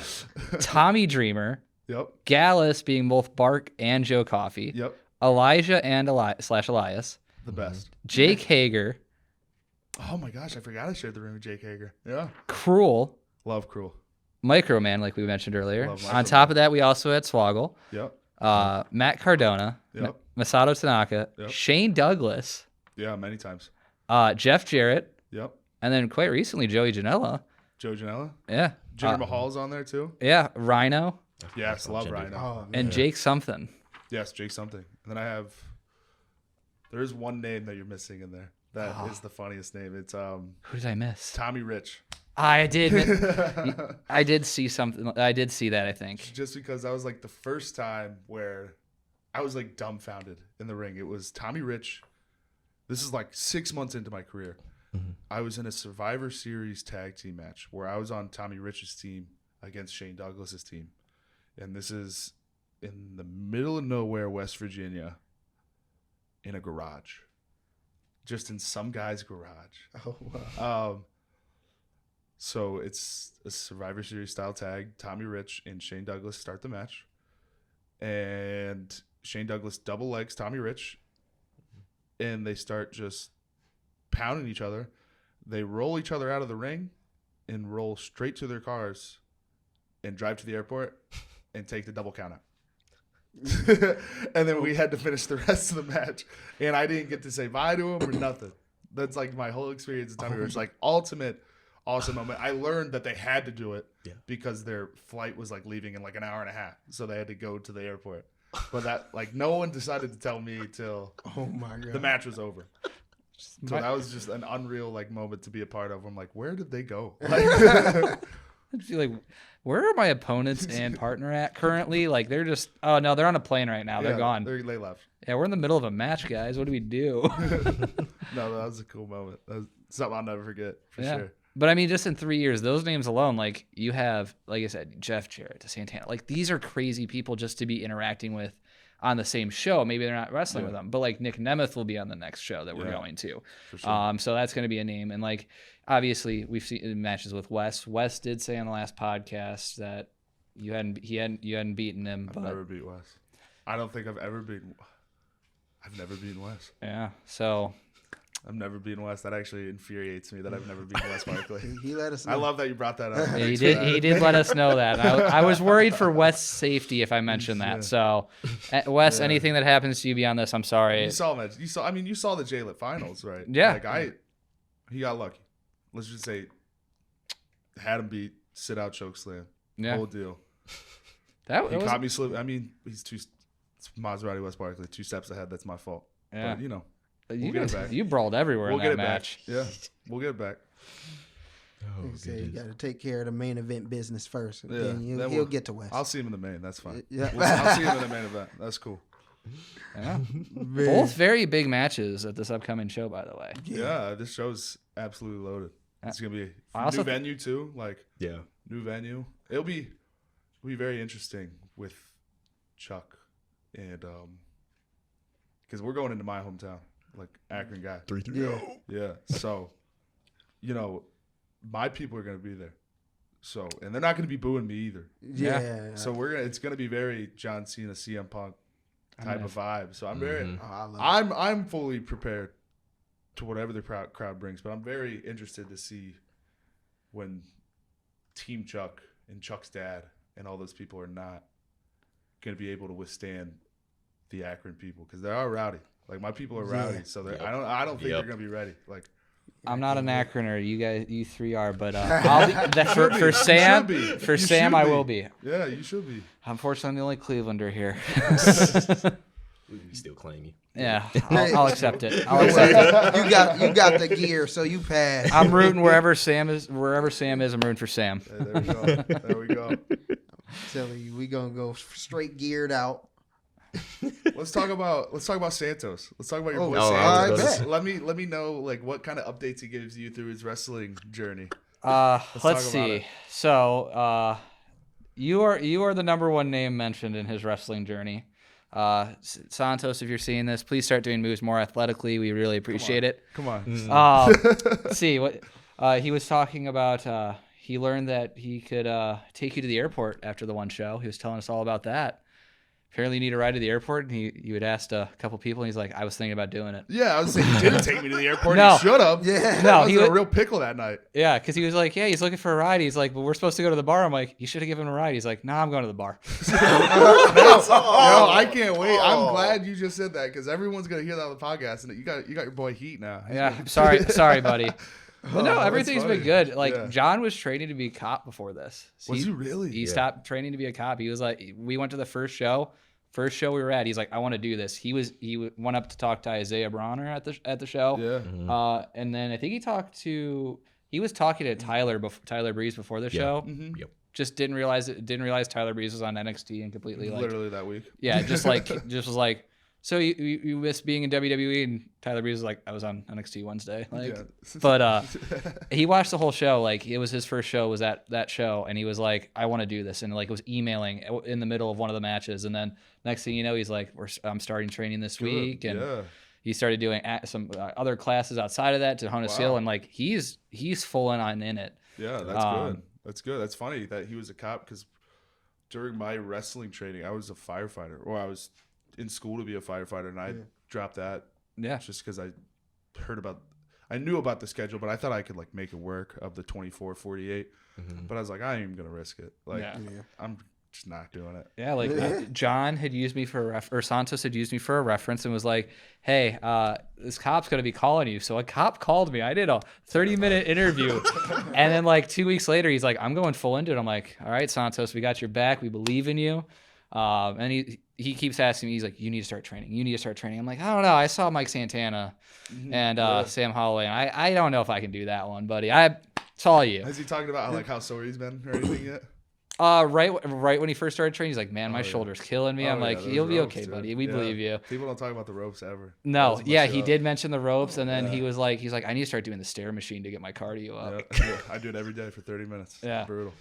Yeah. Brutal. He was mentioning how he first took his first slam, and I think I was like, there. it was brutal. I think I gave it to him. I might have given his first body slam. Because I'll be honest, like I still go to training every week, regardless of the schedule or whatever. Just just to get familiar, and if I can give feedback, but along with like, I think everyone should still be training regularly. Like, none of us are at the top level, so why are you not training? Yeah. So Absolutely. like I'm always there, so it's always funny to mess with Santos when he's there and stuff. It's just, Mess with him all you want. He was talking. He said Wes has been there all week training with you guys, and usually Wes would train on Mondays with him, but he does his other class on Monday. Yes. So yeah, he was talking about that, and I think he said he had his like first little mini match today or something. Today he did? And Maybe not today's today. Friday. Maybe yesterday. Yeah, I think he mentioned it. He said he didn't do very well, and I said, "You got this, buddy." Whatever. Yeah. Yeah. Well, you'll have a couple stinkers. It's fine. I believe Sam will get him more athletic. I forget what he was doing, but he was, he's nervous. Yeah. It's his first time doing it. I'm like, brother, you're doing great, but look athletic when you're jumping. And he like didn't understand what I was saying. I'm like, dude, you just look like a robot. I'm like, you just gotta move. Like, I'm like, I can tell you're an athletic guy. I'm like, just jump and you'll be fine. And he got all embarrassed. I can't tell you how many times he's tried to give me like, I'm not gonna lie, I'm not in shape at all. But he used to be like, you need to eat this chicken, you need to eat this rice. Like Santos has had a crazy just training regimen for a long time. He looks great. Yeah. He looks great. Yeah. Yeah. So like more applause. I hope nothing for the best for him. I love too. Santos. Yeah.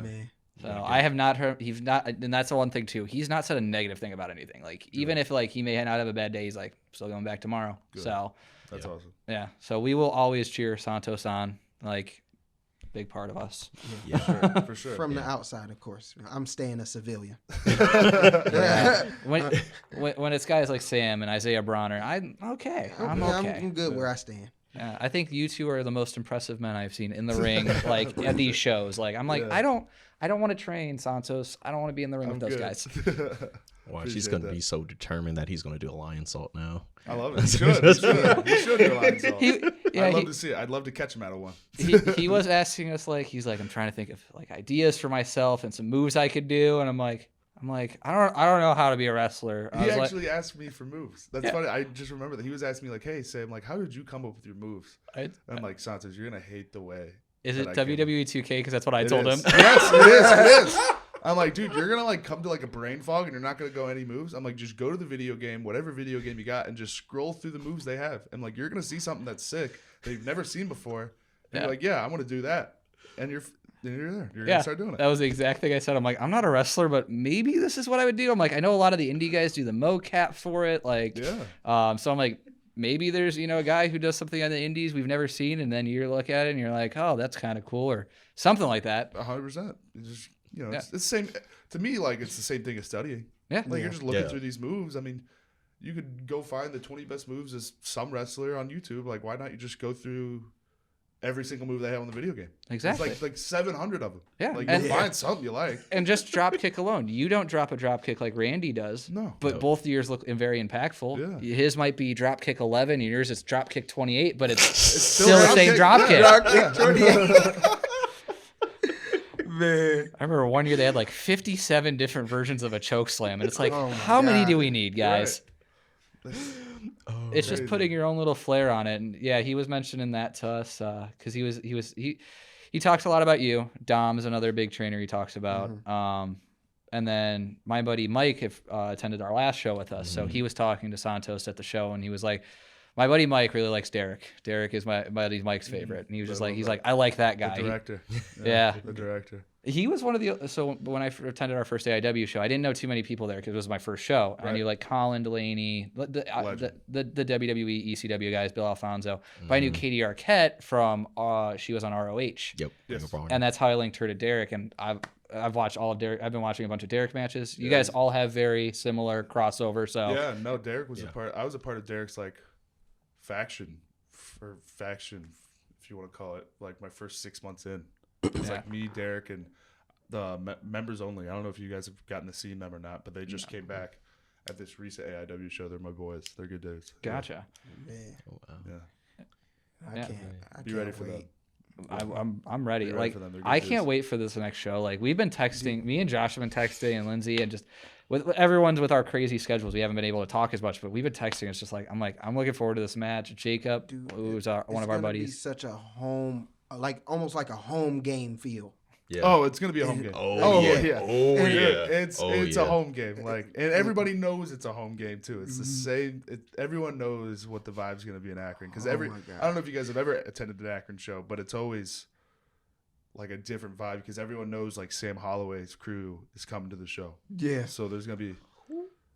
I'd like to say there's gonna be about 60 Sam Holloway fans there for easily. Like, so it's gonna be hard for Chuck. 63.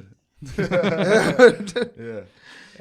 I think I've only missed Cultivate, and I missed the one at the one you guys went to. The Youngstown one. Youngstown one. Yeah. But me and Josh have been to every one since Wrestle Rager 9, except I missed those. That was two. my first match back.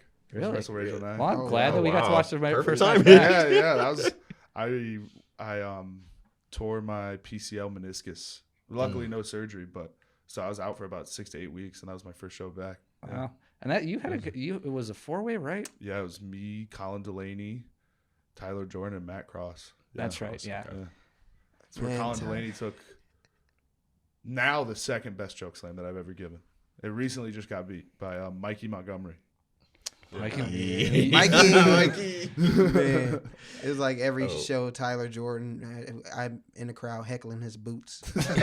I hate his shiny boots so much. He does got some shiny boots on. I wonder what's the secret in like keeping his boots so shiny. Like, does he like really polish it, or I don't know.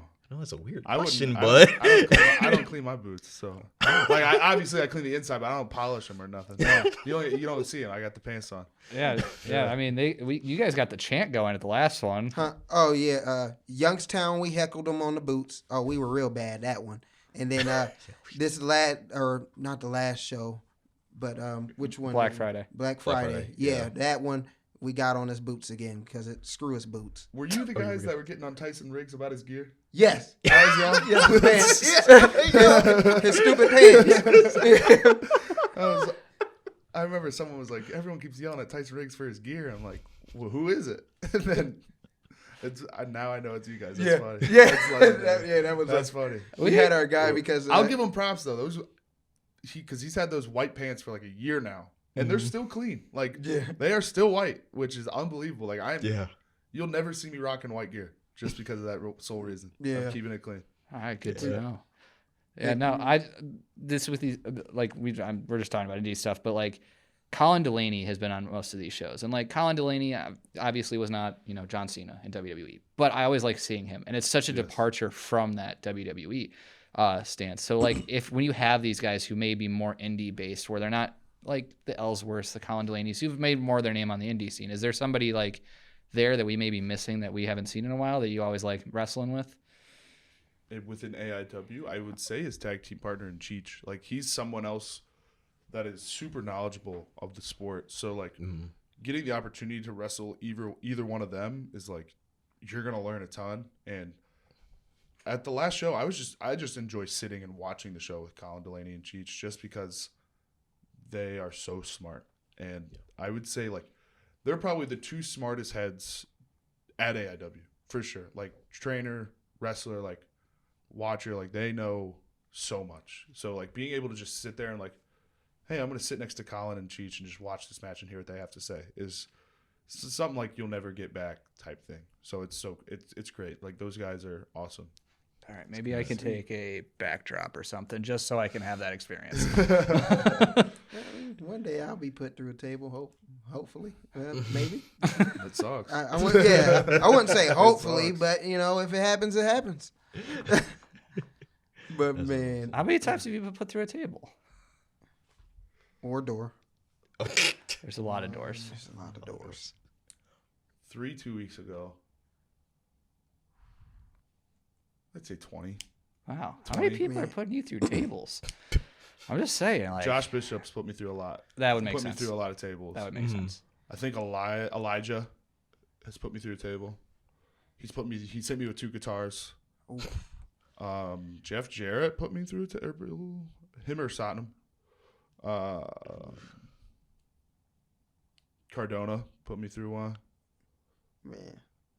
Those are the ones off the top of my head. I do have to say, I haven't seen you guys one-on-one in person, but you and Bishop are really, really good whenever I see you guys in matches. Yeah, I would go watch the most recent ETU show. We had a grudge match, no DQ. It was a good one. It was fun. Man, awesome. Yeah, it was fun. I've been watching a lot of matches, so any more matches you want to recommend to me, I'm down for it. Just throw them on the list. Yeah, like it's just like you feel real when you're in these matches. It doesn't feel like you're an indie guy. It doesn't feel like you're you don't have a title. It's a guy who is competing at the best to win the match. Appreciate that for sure. Yeah, and I think sometimes like that gets lost in the shuffle. It's like they're not really wrestling to win the match. Where it feels like with you, that's why I like with the Kevin Owen comparison. You guys feel like prize fighters. You want the main event. You want the title. Yeah. You want to be the best. Like. For sure. I think that's why you may be one of my favorites right now. Is because of that mentality. Yeah, 100%. Yeah, I'm 100% confident he will be. By the way. Oh yeah, no doubt in my mind either. Yeah, man, but I can't wait. What about you, boss man? You got your technology right there. You guys are really like covering everything that I was gonna ask it. That's why it's like, you guys are doing good. Like seriously. Ooh, tomato. And I'm being serious. They really are. They're doing a great job. We did mention this before the show. Yeah. The Rock talks about his big cheat meal being like a bazillion different things. What does a cheat meal look like for you? It depends on like, are we talking breakfast, lunch, or dinner? I don't know. What you just have that free day. You can eat whatever meal you want that day. Probably one meal. I'll probably keep it real easy and just eat like an extra large pizza just solo. Like, yeah. And just like. Oh, I'm sorry. Go ahead. Go ahead. What did you say? I was just gonna say a pizza from where? So there's this spot. There's this spot in my hometown that I'll drive like 40 minutes to. It's called Galuchas. That I'll just order. I'll drive 40 minutes, order that, pick it up, and then just take it home and eat it, and then sleep for 12 hours, and then just feel like eat till I'm sick, pass out. Yeah.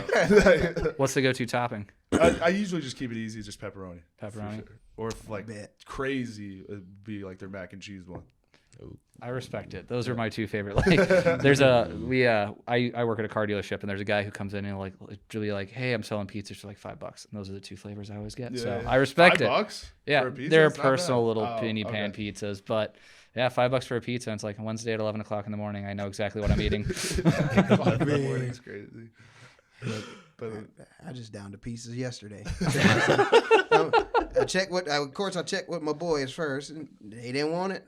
This one's for me. yeah, I'd say that for dinner. And then like I'm a big cinnamon roll guy. Like I'm a big fan of cinnamon. So like, if it's in the morning, I would crush like 8 cinnamon rolls easy, and then just feel terrible for the rest of the day. But like if I had to pick like a super cheap meal, it'd be the cinnamon rolls for sure. Big cinnamon roll guy. Gotcha. Cinnamon rolls and pizza. It sounds Yeah, like a that's great. terrible combo. Sounds like a great day to Sounds me. like CC's, dude. Well, like with the travel schedule, like what are you doing? Like, because I'm anticipating like when you leave an AIW show, it's not like you can just run to the grocery store real quick and whip up something that's like gonna be filling while also helping maintain like not eating junk food. Like, how do you maintain that while being on the road so much? A lot of Uber Eats salads, or I'll give like some places their credit. Like me and like when we go to Row, Reality Wrestling. Right off the airport at the hotels, they have like a Waffle House, so we could just eat like 10 egg whites and call it a day. And we're like, so it's a lot of that. Protein bars, obviously, I'll fill up a whole travel bag of those, and that's kind of it. Like, Yeah, okay, it's fair. Yeah, like it's Uber Eats something healthy. It's super if you have the money that day, or if it's like Waffle House if it's by, obviously, and then protein bars. That's about it. I feel like Waffle House are pretty popular among wrestlers. Like Jay was talking about it in his Jay, Sammy, the whole bloodline was talking about it. So. I was never a Waffle House guy until like this past year of all the travel. And there's like, I understand why it's so popular because there is so many like every promotion I work for, there is a Waffle House within 10 minutes. So like I totally understand like why people love Waffle House because they are everywhere, especially in Texas. There's like, I think from the airport to the arena, I probably drive past like 50 of them. Ooh, yeah. And Buc-ee's. Buc-ee's is a good spot to stop at before a reality wrestling show too. Gotcha. Oh my god. We see they're slowly coming to Ohio. We'll get Buc-ee's Columbus, here. I think. Like Columbus is getting one. Yeah, I think it's like they're making like 3 or 4 over the next couple of years. Yeah. Really? So, Yeah. That might have to be on the bucket list. Go ahead, sorry. I was just gonna say, I'm surprised you haven't mentioned Swenson's Hate it. this year. I hate it. I hate Swenson's. I know. hot take. I don't hate it. Don't prefer it.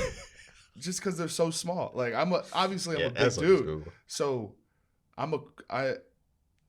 as much as I am a quality guy, I'm also a quantity person. So like if a Swenson's burger is like smaller than my palm, like it sucks. Like I'm spending $7 for a Krabby Patty at this point. I'm good. If I want a burger, I can like just go to somewhere that has like a legit burger, not like a slider. Like we're spending $8 for one slider at this point. Like it's not worth it. Yeah, it's not worth it. They call it a galley boy and throw $10 behind it. I've never even had a galley boy. I don't even know what it is. It is pretty good though. I have no idea what a galley boy is. It's good, but like as he said, they're tiny. that thing's gone. You have to get like 3 just to fill you up, and then you're down $25. It's crazy. That is very true. How many people outside of Ohio know what a Buckeye is? With you doing travel so much. What is a Buckeye? Oh. Like, you talking about like the dessert? Yeah, like the dessert. Oh, I feel like a lot of people do. Really? Okay.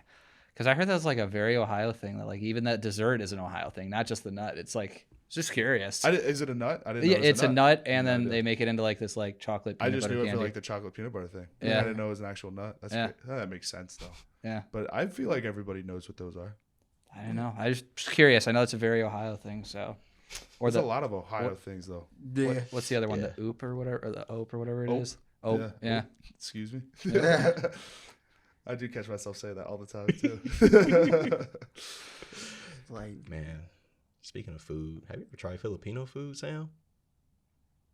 I don't know. I don't know. Try it. I don't think so. Gotta try it. yeah, he's of Filipino descent, so anything Filipino, he's kind of like the spokesperson for. Yeah. You gotta try it. Every Is time. there any good Akron spots? So there is actually one in Cleveland. It's in. Oh, there's one in North Canton Okay. and Yeah. one in, I think, around Westlake. Okay. So one is called Perilla, and that's the one in Westlake. The other one I forgot. It's like a new place in North Sure. Canton, but I'll check it out. Yeah. Yeah. Man, it's We're just filling you up with a bunch of food right before you hit the road. I know. but I mean, Yeah. No, I mean, well, heck, if we want to get back into wrestling though, Yeah, do it. for I sure. mean, let's For talk about how you're gonna beat down Chuck Stone, get him out of the way, and then Yeah. what? You're gonna win. I know you're gonna win. This is 100%. breaking news. We all know. Yeah. After that, anybody you're looking forward to try to come after you next, whether it's a West, because I want you to get that win back. I'm not So like when I win the AIW Absolute title, I'm gonna make it different. So nowadays you'll just see Chuck or Eric or whatever 40-miler hometown guy has the title. They just wrestle every show, and there's not anything really behind it. Like what we talked about earlier is like, with me with the title, I've officially became a prize fighter of the company. So I'm just not going to be giving out matches willy-nilly just because it's on the graphic and it's your turn to wrestle me. Like, that's not happening. You're going to have to earn a title shot with the champion, Sam Holloway, the WWE ID prospect. You're not just going to be given that. So when I win the championship, I believe the whole dynamic and the whole state of AIW is really going to change. I'm going to make sure it changes just because I'm tired of every show just ending the same way with Chuck and Eric Taylor, same two guys that just only wrestle for AIW, wrestling each other for the belt, and then that's it. I'm going to make people earn it. Maybe I don't wrestle on every show. Maybe I got to take a Youngstown off just because I feel like I don't have to wrestle in front of Youngstown. Whatever happens, happens. But I'm only going to fight, and I'm only going to defend that title when I believe it's absolutely necessary, and I believe that there is a proper challenger set up for it, for sure. that brings more prestige anyway. 100%. You know, if you're sitting there fighting, giving undeserving wrestlers the opportunity, it's better to make them earn it. Do something first before you get that opportunity. And that's the whole thing. I feel like in AIW is like, yes, banger cards every time, 6 shows, but has anyone really earned anything within AIW in a long time?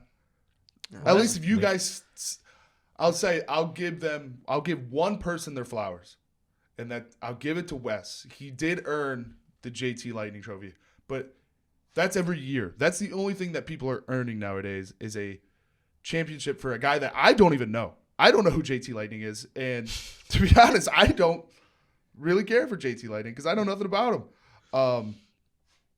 But that's the only thing that you got to earn all year to get something. Like, I'm going to make people earn a title shot. I'm going to bring prestigious to that championship and also just AIW as a company because I'm tired of just the same thing happening every month with the same great lineups and the same way people are going home. Bet. I love that. Yeah. I wow. love that. All right, Wes, I'm sorry that I put a target on you. It's my bad. And you know what? You absolutely put a target on Wes. My bad. And like Wes was my boy like 3 months ago. I think Lindsay brought West up first. It wasn't me. Don't be mad at me. I mean, I'll you give put it Lindsay. on. I'll give Lindsay his credit. He brought me up on the Wes interview, I did. and he put me over to Wes, and then Wes had to hold it down. He did. Yeah. It's one for me. Just like to say that. All right. But But not. no, I mean, I I love the promo after you put Chuck Stone down. Yeah. Because it's just like, they don't have to like it. They just got to accept it. Well, here's the thing. The reason the people enjoy the promo is because the promo was real. Yeah. It's real that I've been in AIW for 3 years. I trained through AIW, and I've never gotten any sort of credit in AIW. I've never gotten credit from the back. I've never gotten credit for the crowd. They just enjoy seeing Sam Holloway every month.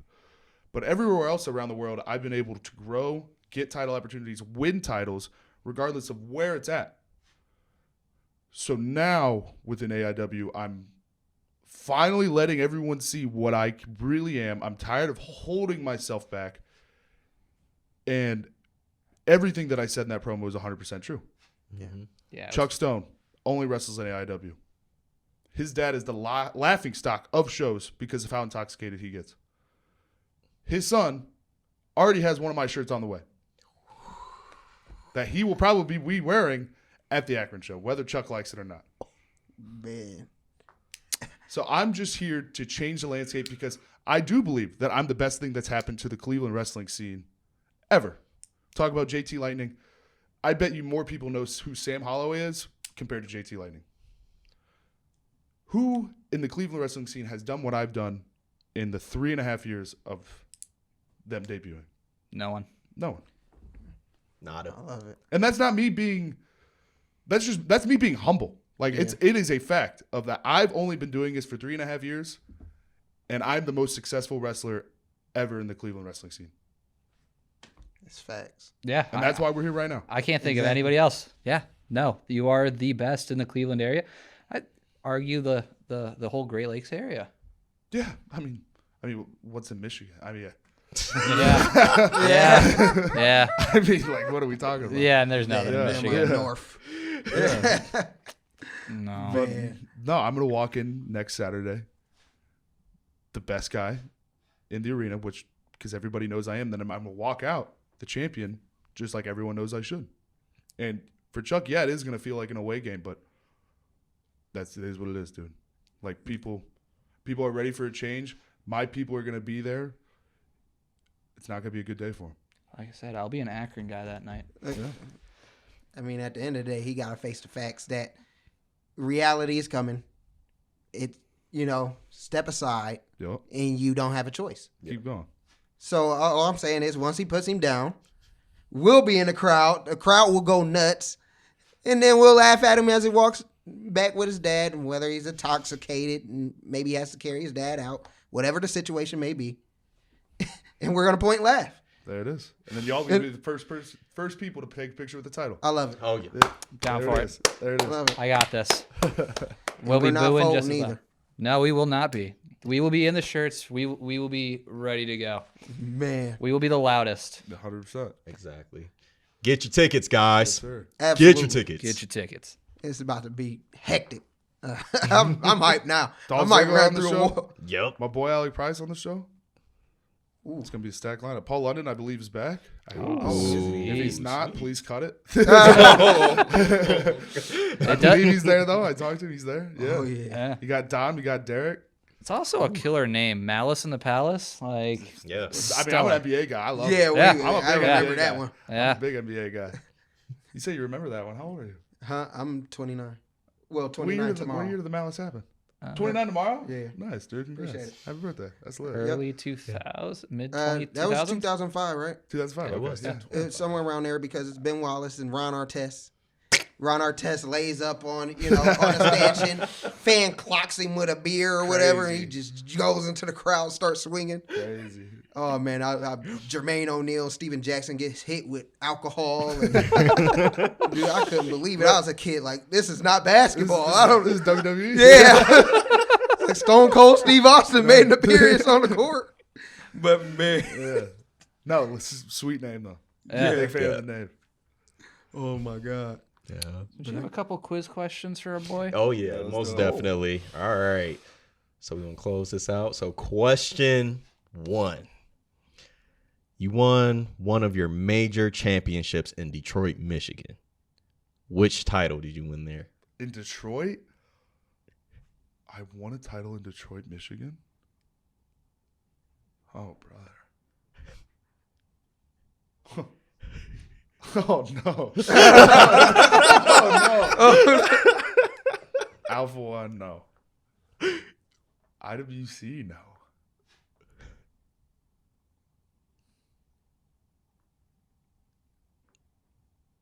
Maybe it was the IWC Super Indie title?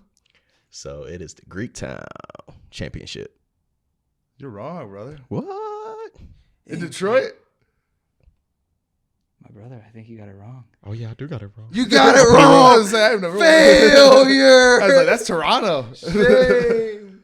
Shame. My I brother. won that one. I won that one in the match with Dreamer, Richard Holiday. You wrote it Bell. there. I wrote it at the wrong. You had one job. Detroit. He's got the Canada with the Canadian flag right there. Answer for the next question. It's Detroit. Yeah. What was the next question anyway? I looked at the wrong one. That's awesome. Goodness. That's legendary. Oh god. That's funny. Oh. Did I win a title in Detroit? No, I just think he has it wrong. Wait, hold on. Wait, let me read this because I think you may. Let me read it real quick. Sorry, buddy. That's awesome. Oh my god. Leave it in. Leave it in. Oh man. That's terrible. Oh, that's Stan. Oh man, we're gonna laugh at this forever. That one's right. If I had a tomato, I believe that one. Yeah. that's a All tomato right. moment. So one of the other ones. What is the name of the LFG wrestler you faced, and who was the winner of season 1? I'm trying to think if I've faced any others. Just Jasper Troy? Yeah, just Jasper. that was easy. I'm That trying to was think if I've easy. faced any others.